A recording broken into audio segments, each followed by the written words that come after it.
Mark my words, if a man feels below you, it will not work. If they see you and they just put you on a higher pedestal, it will inevitably fall apart. Yeah, women only date men who are superior to them. In the relationship hierarchy, he needs to be superior, otherwise she's going to feel no attraction. Which is strange when you consider that it's men who are consistently shamed by the culture for always thinking in terms of hierarchies. You know, it's men who are accused of always being obsessed with status and ranking, thinking in terms of who has the power or what's your place in the social order. Women are beyond that, we're told. Women think in terms of everyone being the same, you know, feminism is about equality. And yet female hypergamy reveals how it is women, not men, women who literally cannot even conceive of a relationship unless it's based on a hierarchy. Women only ever date men that they feel are above them. To these women, equality is a myth, and there are only two options: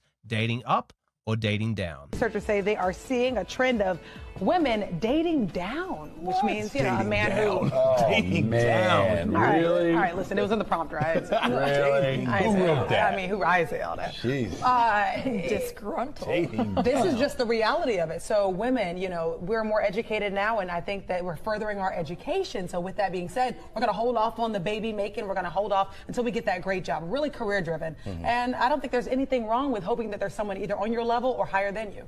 All right. So before, right, it was okay when the man made more money to be the one to buy everything, to do, you know, treat you and all this other kind of stuff. And now that you make more money, you can't be that one, right? You can't be the one to pay for the meal, and because you're dating down. Dating down. I hate that, yeah. What is that about? It wasn't called dating down. Right. Yeah. When men were the breadwinners and all that. It's called taking care Now of it's your family. dating down. Yeah. What is that? You know the saying, when a man makes a lot of money, he thinks, great, now I can provide for the woman in my life. But when a woman makes a lot of money, she thinks, great, now I don't need to have a man in my life. What a difference there is between men and women. No one has the courage to say this out loud, but let's just be real here. Women believe that they are inferior to men. They consider it their proper place to be beneath men. That's why you don't see women dating men who are younger than them, shorter than them, or who make less money. It's because women feel that it is right and correct for them to be inferior to men. Hey, don't blame me. This is what women believe. If you put a man in front of a woman and that man is less experienced, less accomplished, less intelligent than her,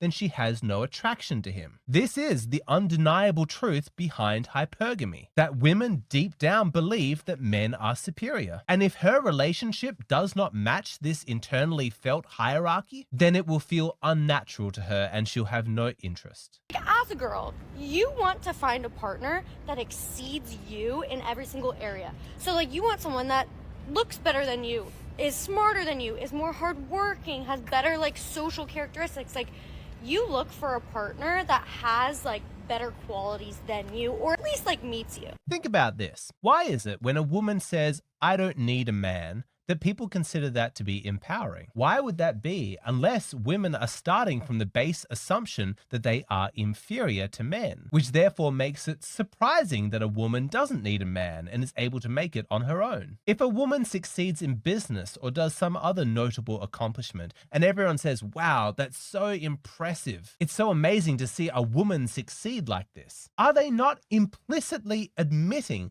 that they believe women are inferior? And that's what makes her accomplishment so noteworthy? At one point, they might have been able to claim that it's not about women being inferior. It's impressive because that woman is overcoming discrimination. Because we live in a sexist, patriarchal society that's always discriminating against women. Decades past, you could make that case, but if there are any women out there who still have the nerve in 2024 to claim that they are a victim, fuck you. Open your eyes. You're not a victim, you're privileged. And pretending that you are a victim of this systemic and widespread discrimination because you are a woman is so tone deaf. It's time to wake up to the reality of which gender actually still faces discrimination. Women have outnumbered men in higher education since 1979. In the United States last year, there were 10 million women enrolled in college and only 7 million men. Where's the discrimination? These researchers analyzed 20,000 applications applications, they found that women were 36% more likely to be hired than a man. Where's the discrimination? Or how about we talk about the endless stream of scholarships that are specifically designed to help women? It's time to face the facts. In 2024, if you are surprised and delighted at a woman's accomplishments, if it impresses you that a woman was able to achieve something of note, that is because deep down you believe that women are inferior. And that same belief is why